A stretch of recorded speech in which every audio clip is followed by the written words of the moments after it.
આંધ્ર સરકારે તિરુપતિ મંદિરના ઘીમાં ભેળસેળની તપાસ એસઆઈટીને સોંપી. હું જાડી ચામડીનો નથી, તેથી ભ્રષ્ટાચારના જૂઠા આરોપોથી દુઃખ થયું. કેજરીવાલ. બ્રિટનમાં 2 દિવસ વાવાઝોડું ફૂંકાતા તારાજી વેરાશે, તાપમાન માઇનસમાં જશે, 500 કિલોમીટરની ઝડપે પવન ફૂંકાશે અને યેલો એલર્ટ જારી. દીવમાં ઉપરાષ્ટ્રપતિના હસ્તે લાભાર્થીઓને આવાસ અર્પણ. હરિયાણામાં યોગીનો ચૂંટણી પ્રચાર. રમખાણો કરશો તો 7 પેઢીની કમાણી જપ્ત થશે, સીએમ યોગી. વકફ બિલમાં સુધારા મુદ્દે સંસદીય સમિતિને 1.2 કરોડ પ્રતિસાદ મળ્યા. ચાઇલ્ડ પોર્નોગ્રાફી માત્ર જોવી ગુનો ગણાય. સુપ્રીમમાં આજે ચુકાદાની શક્યતા. ભાજપના સાંસદની કફોડી દશા અધિકારીઓ પણ ગાંઠતા નથી. સાંસદની આ દશા હોય તો પછી પ્રજાનું શું થતું હશે?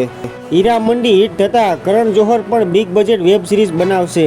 331 જેટલા બનાવટી ડીમેટ એકાઉન્ટ ખોલી બ્રોકરે લાખોની છેતરપિંડી કરી. ભારત અમેરિકા પાસેથી $3 અબજ 31 ગાર્ડિયન ડ્રોન ખરીદશે. શ્રીલંકાની ચૂંટણીમાં ચીન તરફી માર્ક્સવાદી નેતા દિસાનાયકે વિજેતા આજે પ્રમુખ પદે શપથ લેશે. બિહારમાં ગંગા સહિતની નદીઓએ ભયજનક સપાટી વટાવતા પૂર, 5ના મોત.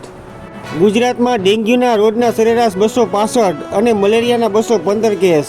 પાકિસ્તાની ફિલ્મ રજૂ કરવા સામે થિયેટરોને રાજ ઠાકરેની ચીમકી.